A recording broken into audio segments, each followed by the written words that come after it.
Okay, this is my Soundcard Oscilloscope.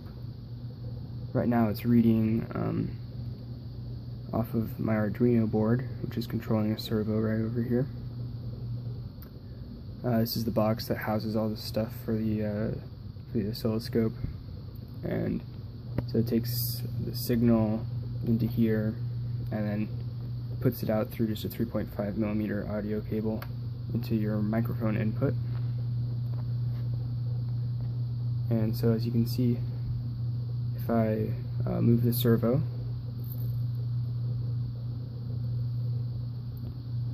it'll change the waveform. Yep.